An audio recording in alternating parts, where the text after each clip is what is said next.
Oke, baik adik-adik.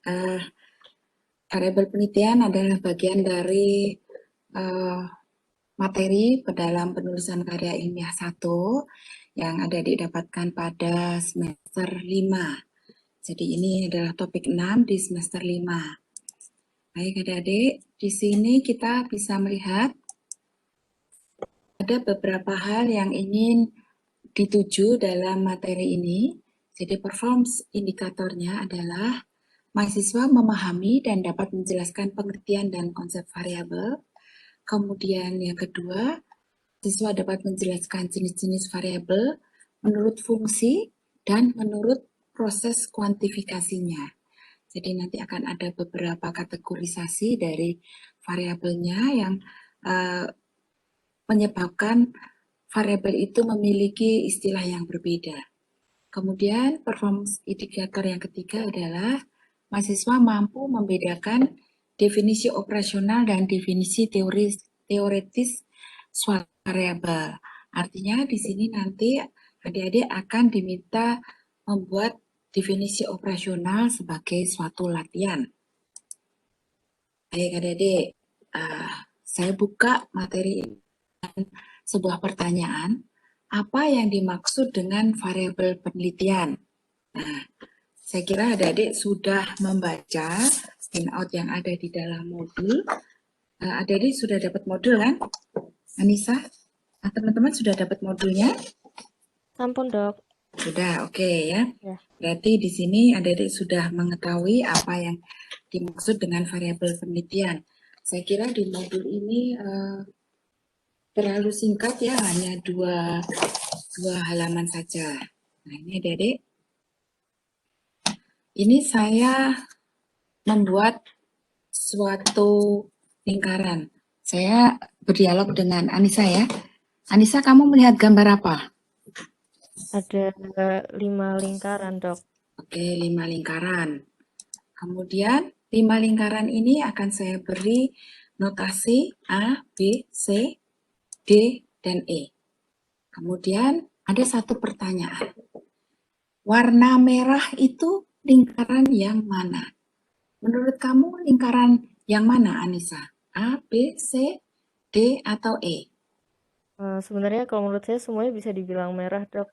Tapi tergantung merahnya merah apa dulu yang ditanyakan. Nah, sekarang kalau menurut kamu diminta memilih salah satu, mana yang akan kamu ambil? Saya pilih yang B, Dok.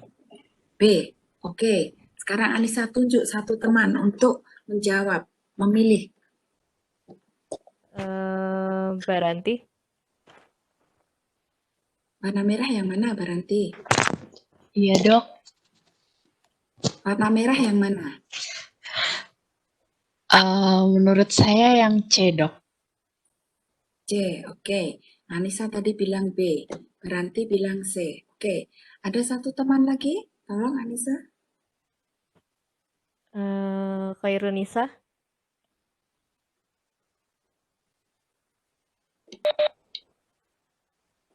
Iya. Warna merah yang mana, Dek? Kalau menurut saya juga yang B, Dokter. Yang B, oke. Ada lagi yang lain? Coba. Cowok. Cowok Bana, Dok.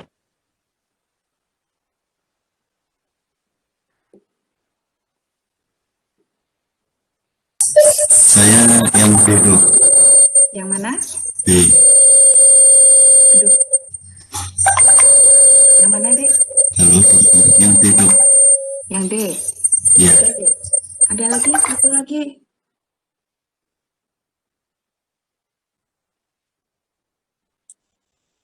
Siapa, Nisa? Yang ditunjuk?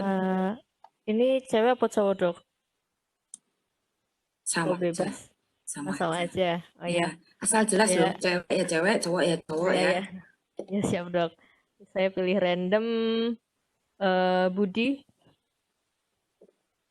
Ya. Warna merah yang mana, Dek? Untuk warna merah menurut saya itu yang C. Yang C. Oke, adik-adik ya. Jadi kita melihat di sini dari 5 teman kalian yang saya tanya warna merah itu yang mana. Tadi ada 2 orang menjawab B, ada 1 orang menjawab C, dan ada 1 orang yang menjawab D. Nah, ini artinya apa adik-adik? Artinya ketika seseorang melihat sesuatu hal yang sama, itu bisa memiliki persepsi atau memiliki perbedaan pendapat. Jadi ada variasi menunjuk. Apakah dia menunjuk A, B, C, atau D. Variasi memilih warna menurut persepsi dia. Nah, inilah yang kita sebut sebagai variabel. Karena di sini ada variasi. Nah, ya. Nah, ini jadi definisi dari variabel adalah sesuatu yang bervariasi dari satu subjek lain. Tadi teman-teman memiliki persepsi yang berbeda antara satu orang dengan orang yang lain. Jadi yang diamati itu adalah sesuatu yang memiliki variasi dalam nilai. Nah, ini nilai yang kita sebut sebagai variabel. Nah, di dalam melakukan penelitian, karena ruang lingkup kita adalah tentang penulisan karya ilmiah, maka yang dimaksud dengan variabel itu adalah variabel penelitiannya. Variabel penelitian adalah segala sesuatu yang akan menjadi objek pengamatan dalam penelitian, atau kita sebut saja itu adalah sebagai objek penelitian. Nah, faktor-faktor yang berperan dalam peristiwa atau gejala yang diteliti. Nah, ini apa yang menjadi titik perhatian dari suatu penelitian. Jadi yang dimaksud dengan variabel penelitian adalah objek penelitian yang nantinya akan menjadi titik perhatian dari suatu penelitian.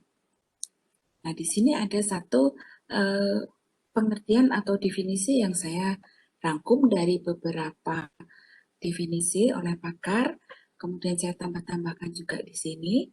Yang dimaksud dengan variabel adalah suatu karakteristik, ciri, sifat, watak, milik, atau keadaan yang melekat pada beberapa subjek, orang, atau barang yang dapat berbeda-beda intensitasnya, banyaknya, atau kategorinya. Nah, ini kalau kita melihat bahwa di dalam definisi ini ada banyak sekali faktor-faktor yang turut berperan dalam variasi dari sesuatu hal.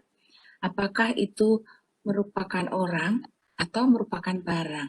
Kalau tadi ya kita warna merah berarti itu bisa contohnya adalah warna merah dari karpet misalnya ya. Persepsi warna merah terhadap karpet mana yang dia suka seseorang.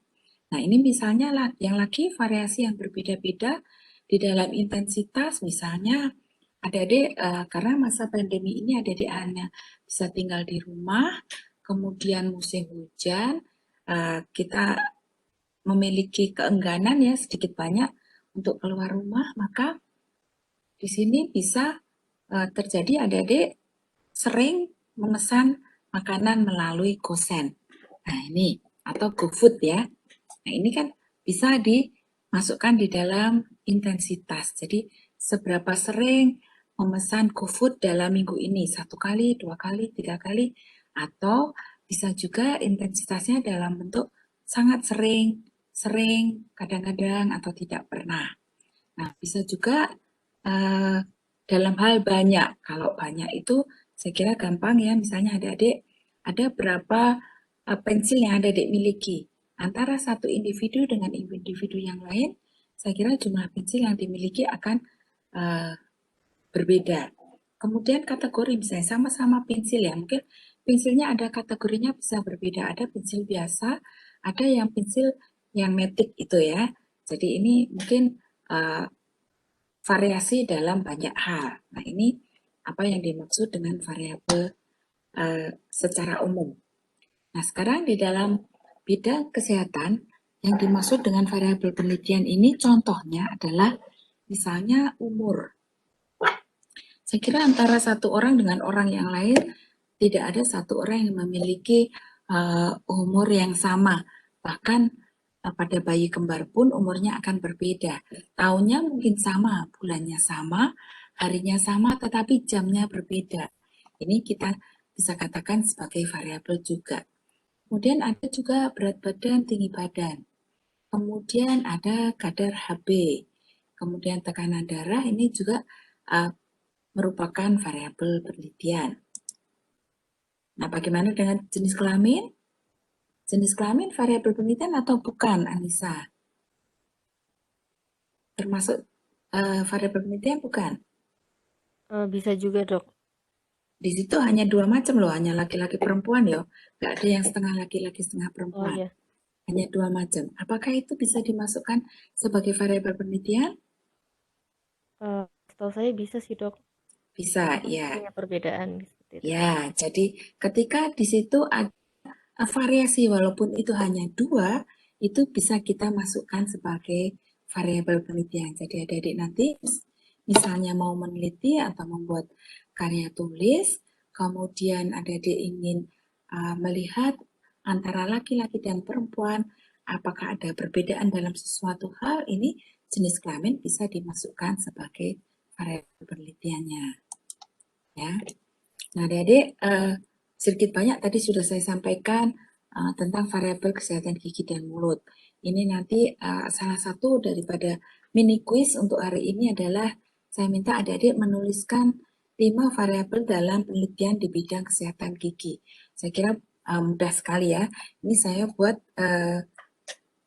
walaupun sudah saya buat sebagai mini quiz, tapi akan ada sedikit penjelasan juga. Nah, ini. Sebenarnya variabel dalam kesehatan gigi dan mulut itu banyak sekali. Ya, jadi di sini kenapa tidak saya tulis semua ada dan seterusnya ya, banyak sekali variabel kesehatan gigi dan mulut. Sehingga adik-adik ketika adik-adik akan melakukan penelitian atau membuat skripsi, tidak usah bingung-bingung. Saya mau meneliti tentang apa? Sebenarnya di dalam bidang kedokteran gigi banyak sekali yang bisa kita jadikan variabel yang ingin kita teliti. Tergantung kita bidangnya minatnya di mana. Apakah di bidang orto, di bidang konser ya, mungkin di KGA atau di perio, nih adik-adik bisa memilih variabel mana yang akan diteliti. Nah, ini contoh-contoh yang lain ya. Misalnya akumulasi plak gigi. Kemudian waktu sikat gigi. Untuk menyikat gigi ini tadi sudah saya sampaikan juga di dalam pengertian variabel ya. Itu bisa banyaknya. Banyaknya itu berarti bisa frekuensinya. Berapa kali kamu menyikat gigi? Misalnya ada satu pertanyaan seperti itu. 2 kali, 3 kali, tidak pernah. Itu termasuk banyaknya menyikat gigi. Kemudian bisa juga ditanyakan lama menyikat giginya. Bisa juga ditanyakan kapan kamu menyikat gigi. Nah, ini sehingga di sini hal-hal yang berkaitan dengan proses menyikat gigi ini bisa menjadi variabel karena di situ akan ada banyak sekali variasi data yang bisa kita dapatkan. Bahkan di sini aktivitas merokok ya, misalnya merokok tidak merokok ya, walaupun datanya nanti hanya 2 macam data, ini bisa kita jadikan sebagai bagian dari variabel penelitian di bidang kesehatan gigi dan mulut. Nah, ini contoh yang lain tentang saliva. Saliva itu juga bisa kita lihat dari banyak aspek. Bisa dari pH-nya, kemudian dari flow-nya kita bisa mengukur berapa mili per menit ya, kemudian konsistensinya, kekentalannya, ini juga bisa kita jadikan variabel penelitian kita nantinya. Ada pertanyaan sampai di sini adik-adik? Boleh langsung dijawab ya. Ini contoh-contoh status karies ya. Misalnya status karies pun itu data yang kita dapat dari variabel tentang status karies itu bisa ya tidak. Jadi memiliki karies atau tidak memiliki karies. Bisa juga kita melakukan pengukuran dengan indeks sehingga kita bisa mendapatkan derajat keparahan kariesnya. Atau hanya akan melihat berapa skor dari indeks kariesnya. Misalnya berapa skor DMF atau DMF untuk gigi permanen atau untuk gigi dewasa. untuk gigi anak-anak. Nah ini dari angka DMF itu nanti bisa kita kategorikan lagi menjadi derajat keparahannya. Misalnya sangat parah, sedang ya, rendah, keparahannya rendah. Nah ini adik-adik bisa memilih apakah nanti ketika saya menggunakan status karya sebagai bagian dari variabel penelitian saya, apakah saya akan mencari data hanya ya tidak, atau derajat keparahannya, atau skor karyasnya. Demikian juga dengan status kebersihan mulut ya. Status kebersihan mulut saya kira bisa dilihat skornya, kemudian kategorinya. Selain itu juga ada banyak indeks yang bisa digunakan untuk mengukur status kebersihan mulut. Nah, jadi ini adik-adik, seandainya adik-adik akan berkolaborasi dengan beberapa teman, ini sebenarnya bisa melakukan suatu penelitian yang mirip, tetapi misalnya sama-sama memeriksa tentang status karies, sama-sama memeriksa subjek yang sama dari satu populasi yang sama, tetapi adik-adik menggunakan indeks status karies atau indeks status kebersihan mulut yang berbeda, itu adik-adik diperkenankan untuk melakukannya di dalam penulisan skripsi nantinya. Nah, ini ada macam-macam variabel kesehatan gigi dan mulut. Ini kadar fluor air minum juga merupakan variabel bidang kesehatan gigi dan mulut yang sangat menarik. Adik-adik bisa mengkaitkan misalnya status kariesnya dengan kadar fluornya. Nah, kadar fluornya bisa diukur per orang itu, misalnya dia akan membawa sampel air, kemudian diukur berapa ppm fluornya, bisa juga dengan dikategorikan. Atau selain fluor, juga bisa ditambah dengan kadar Ca dalam air tanah. Nah, ini akan menjadi suatu penelitian yang menarik sekali. Misalnya bagaimana pengaruh kadar fluor dan Ca di dalam air tanah terhadap status karies gigi seseorang. Ini nanti adik-adik bisa menjadi ide penelitian yang cukup kaya. Ya. Kalau yang tertarik pada bidang konservasi, bidang ortodonsi, ini bisa juga dilakukan. Misalnya penumpatan menggunakan bahan tumpatan tertentu, bisa jenisnya, bisa konsentrasinya. Jadi adik bisa misalnya melakukan suatu penelitian eksperimental. Jadi di sini bisa langsung pada pasien, bisa menggunakan di lab ya, di laboratorium, menggunakan gigi yang tiruan ya. Misalnya adik-adik melakukan penumpatan suatu bahan tertentu tetapi konsentrasinya berbeda atau kualitas dari bahan itu berbeda atau malah jenisnya yang berbeda. Ini bisa dilakukan. Jadi kalau itu misalnya ada karies di bagian oklusal, saya menggunakan tambalan yang berwarna putih atau menggunakan tambalan yang amalgam, itu lebih bagus yang mana? Lebih bagusnya dalam hal apa? Misalnya dalam perlekatannya, bisa juga nanti dalam kekuatan tariknya atau kekuatan tekannya. Nah, ini juga bisa menjadi satu penelitian yang bisa dilakukan oleh beberapa teman bersama-sama ya. Atau mungkin di bagian orto. Di bagian orto itu banyak sekali yang bisa kita gunakan atau kita jadikan sebagai variabel penelitian. Misalnya penggunaan alat orto. Alat orto itu ada bermacam-macam. Adik-adik bisa memilih atau mencari subjek yang sekiranya mudah untuk dilakukan penelitian. Jadi walaupun adik-adik sangat tertarik pada penggunaan alat orto, tetapi tetap harus mengingat kira-kira mana dari pemilihan subjek atau pemilihan pasien yang kira-kira memungkinkan untuk bisa diteliti dengan mudah, dengan biaya yang murah, sedikit lebih murah mungkin, kemudian bisa lebih cepat. Jadi mungkin untuk pemilihan variabel penelitian di dalam penulisan skripsi S1, adik-adik saya minta atau saya sarankan untuk tidak terlalu idealis memilih variabel yang sangat bagus atau sangat kompleks ya.